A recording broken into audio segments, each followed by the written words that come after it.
Hello students, BA part 2 की वस्त्र विज्ञान की कक्षा में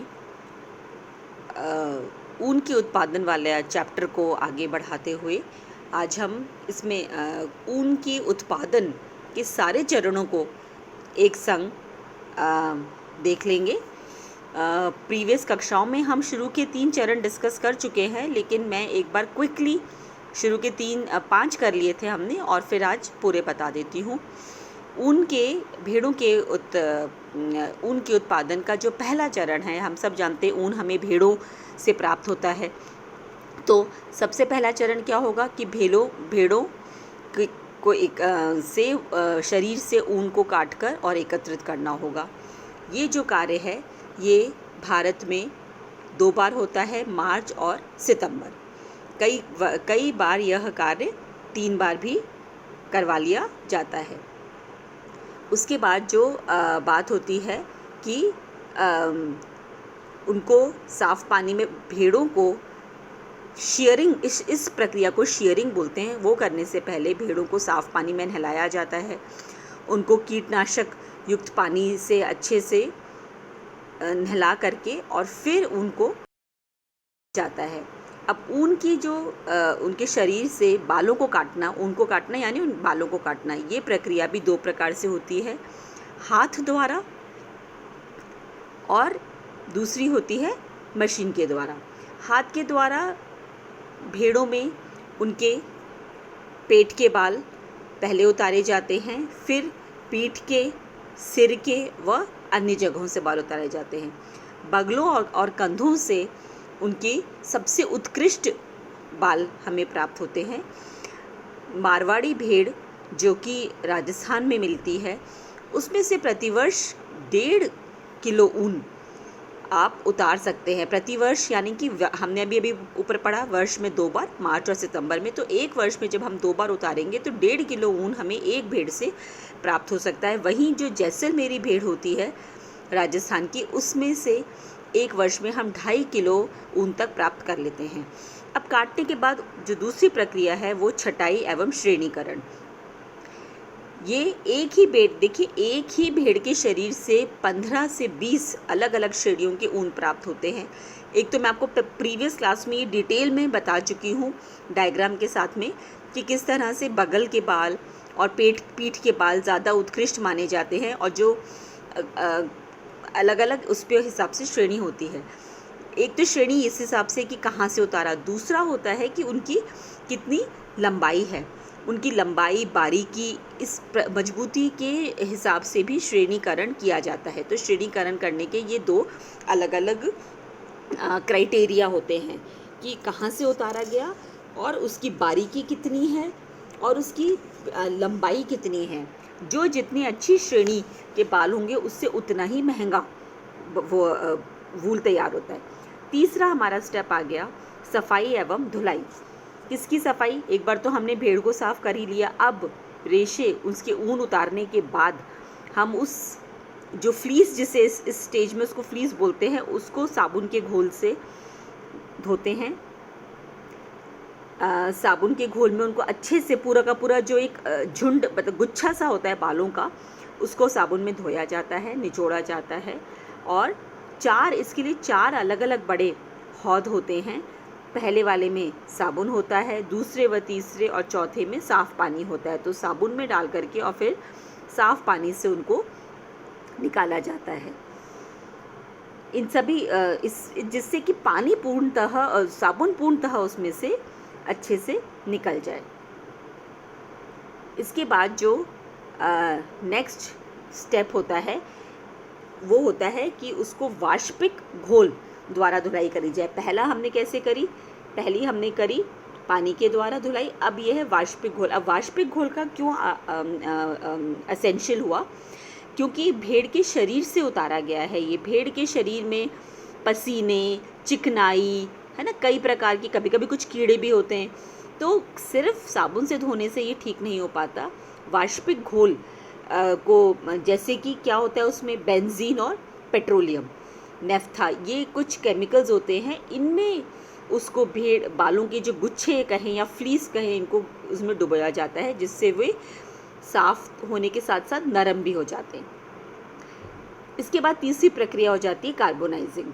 कार्बोनाइजिंग में क्या करते हैं कि अगर ऊपर की दो विधियों से भी हमें लगता है कि रेशे साफ नहीं हुए, तो बहुत सॉफ्ट, बहुत डाइल्यूटेड सल्फ्यूरिक एसिड या फिर हाइड्रोक्लोरिक, इससे उनको धोया जाता होता है कि रेशे साफ होने के साथ साथ हल्के और शाइनिंग भी हो जाते हैं। चौथी प्रक्रिया आ गई सुखाना। अब क्योंकि इन ऊपर वाली 3 प्रक्रिया में बार बार उनको धोया गया है, तो अब उनको अच्छी तरह रेशों को सुखाना बहुत ज़रूरी होता है। परंतु एक बात बहुत ध्यान रखने वाली है कि इसमें ऊन में हम 12 से 16% आर्द्रता यानी कि नमी छोड़ देते हैं, कि उसको हमें कम्प्लीटली ड्राई नहीं करना होता, और इनको सुखाया भी भाप द्वारा ही जाता है। अब 5वीं प्रक्रिया, तेल लगाना। तेल लगाना क्या, यानी कि क्या होता है, जैसे हमारे खुद के शरीर में अगर हम बहुत ज़्यादा धोएं, बहुत ज़्यादा साबुन लगाएं, तो एक ड्राइनेस हो जाती है, रूखा हो जाता है, और हमें रूखे रेशे, भेड़ के रूखे ऊन नहीं चाहिए। तो हम क्या करते हैं, उसमें थोड़ी सी ऑयलिंग करते हैं, जिससे कि उसका रूखापन जो है, जो इतनी सारी केमिकल्स की वजह से आ गया था, वो हट जाता है। और इसके लिए जैतून के तेल या ग्लिसरीन का इस्तेमाल किया जाता है, और वो लगा करके इनको 2 इसी तरह से छोड़ दिया जाता है। ये हो गया 5th स्टेप। अब हम नेक्स्ट स्टेप लेते हैं, मिश्रित करना। मिश्रित किसको करना, अलग, अभी आपको बताया कि मैं भेड़ के अलग अलग पार्ट से अलग अलग क्वालिटी के बाल उतरते हैं। दूसरा कि अलग अलग वैरायटी की भेड़ से भी उनकी बारीकी और मजबूती के हिसाब से अलग अलग होते हैं। अब क्या होता है, अगर हम सारे ही बहुत अच्छी क्वालिटी वाले बाल ले लेते हैं, तो वो ऊन इतना महंगा बनता है कि हर जने के खरीदने की उसमें नहीं आ पाता। तो कई बार हम 2-3 क्वालिटी के उनको मिश्रित करते हैं, जिससे उनकी एक तो पहली बात कीमतों को घटाया जा सके, दूसरी मजबूती बढ़ाई जा सके। कभी कभी आवश्यकता के अनुसार हमें क्या करना पड़ता है, कोई दूसरे रेशों को भी मिलाना पड़ जाता है। कभी कभी हमको इसके अंदर कपास या कोई और संश्लेषित रेशों को मिलाना पड़ता है हमारी आगे, क्योंकि हम उससे क्या बनाएंगे, उन बालों से हम कौन से प्रकार का वस्त्र बनाएंगे, उस पर डिपेंड करता है। तो मिश्रण वाली प्रक्रिया होती है। फिर आई धुनाई। धुनाई की प्रक्रिया ये वैसे ही जैसे हमने सूती रेशों के समय पढ़ी थी। धुनाई से पूर्व ये पहले सुनिश्चित कर लिया जाता है कि ऊनी वस्त्र बनाने हैं या वर्स्टेड। ये अभी मैंने आपको जब दोनों में डिफरेंस बताया था, तो एक एक स्टेप अच्छे से बताया था। यदि ऊनी वस्त्र बनाने हैं तो रेशों को तार लगे हुए रोलर्स के बीच में से निकाला जाता है, जिससे वो अधिकतर समानांतर हो जाते हैं। और यदि वर्स्टेड बनाना है तो इन पर और अधिक ऐंठन दी जाती है, जिससे कि ये बहुत एक दूसरे के समानांतर हो जाए और फाइन वो मिल सके। 7th पॉइंट आ गया, कंघी करना, कोम्बिंग। ये प्रक्रिया उन्हीं पे की जाती है जिनका वर्स्टेड हमें बनाना है, क्योंकि इसमें क्या होता है, कोम्बिंग में समानांतर हो जाते हैं लंबे रेशे, कम लंबाई वाले रेशे अलग हो जाते हैं, रेशों की पोनियाँ बना दी जाती हैं। ये 3 इम्पॉर्टेंट स्टेप्स हो जाते हैं कंघी करने के समय। फिर हमारा नेक्स्ट स्टेप आता है खींचना, ड्राइंग। ये क्या है, कई सारी जो पोनियाँ बना दी जाती है। अब ये पोनियाँ क्या हैं, ये सब चीज़ें अब आप समझ चुके हैं। कई सारी पोनियों को आपस में मिलाकर और सघन बना लिया जाता है, और फिर इनको खींच करके और इस समय एक हल्का सा घुमाव दे दिया जाता है।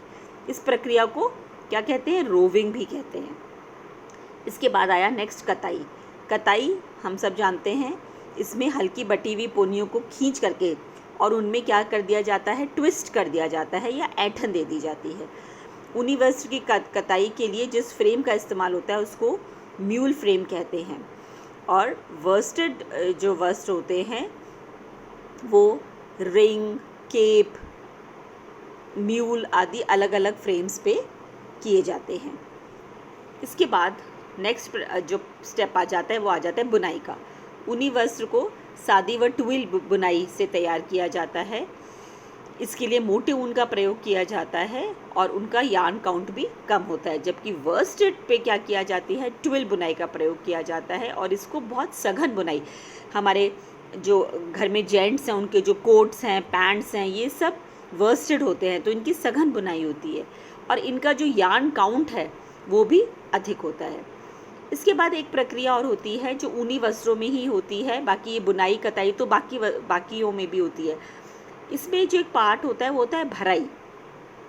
इसकी रचना को सघन करने के लिए ये प्रक्रिया की जाती है। इसमें क्या होता है, तैयार वस्त्र को साबुन युक्त गर्म पानी में दबा कर घुमाया जाता है। दबाने से क्या होता है, रेशे आपस में सट जाते हैं और वो जो बुनने के बाद होती है तो वो बुनाई हमको सघन प्रतीत होती है। ब्लीचिंग और रंगाई नेक्स्ट स्टेप होता है। वस्त्र के बनने की प्रक्रिया के दौरान क्या होता है, वस्त्र इतने सारे मशीनों से गुजरते हैं, इतने सारे हाथों से गुजरते हैं, तो वो थोड़े से मैले हो जाते हैं और इस कारण वो उनको फिर हम एंड में हाइड्रोजन परऑक्साइड की ब्लीच में उनको साफ़ किया जाता है, जिससे वस्त्र बिल्कुल साफ़ हो जाए और उसके बाद रंगाई की प्रक्रिया की जाती है। और लास्ट में परिसज्जा और परिष्कृति, फिनिशिंग। बस ये वाली प्रक्रिया से कोई फंक्शनल एडिशन नहीं होता, लेकिन ब्यूटिफिकेशन के लिए, सुंदरता बढ़ाने के लिए, आकर्षण बढ़ाने के लिए ये प्रक्रिया होती है। इसके लिए विभिन्न प्रकार की परिसज्जाएं ऊनी वस्त्र को दी जाती है। भाप देना, झुलसाना, है ना, पेपैन नामक एक एंजाइम होता है, उससे भी प्रतिक्रिया कराई जाती है, जिससे कि उसका जो सरफेस है, उसका जो दिखता है हमको सरफेस, वो चिकनाई उसमें आ जाती है, चिकनाई सा वो दिखने लग जाते हैं। तो ये इसकी लास्ट वो है। तो हमने देखा अभी कि ऊन के उत्पादन की सारी चरणबद्ध जो चरण हैं, हमने इनको पूरा देख लिया है। ये काफ़ी इम्पॉर्टेंट टॉपिक है। आपका पूरा 10 नंबर का क्वेश्चन ऊन के उत्पादन और उसकी विशेषताओं पर आता है। तो अब हम नेक्स्ट उसमें एक नया रेशा स्टार्ट करेंगे।